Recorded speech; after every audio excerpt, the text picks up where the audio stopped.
இந்த விரல் இருக்கு இல்லையா, இந்த விரலுக்கு வந்து நிறைய அர்த்தங்கள் சொல்லலாம். இது கேள்வி கேட்குற விரல் சொல்லலாம், குறை சொல்கிற விரல்னு சொல்லலாம், மிரட்டுற விரல்னு சொல்லலாம். ஆனால் இதே விரலை நம்ம இப்படி கீழே காமிச்சோம்னா, நான் இருக்கேன், விரலை பிடிச்சிக்கோ, நீ வா அப்படின்னு கூட்டிகிட்டு போகிற விரல் இருக்கு இல்லையா, எனக்கு அந்த விரல், எனக்கு அண்ணா / சித்தப்பா நம்மளோட கமல் சார் இது ஏற்கனவே சொல்லியிருக்கிறாரு. என் ரூமில் இருக்கிற போஸ்டரில் வந்து நான் கமல் சார் ஃபோட்டோ வந்து நான் ஒட்டி வச்சுருக்கேன். நாயகன் படம் பார்த்துட்டு மீசையெல்லாம் எடுத்திருக்கேன்.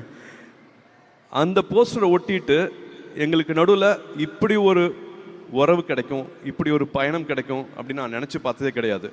ரசிகர் மன்றங்களாக இருந்ததை வந்து நற்பணி மன்றமாக மாற்றுறது வந்து அவர் தான்.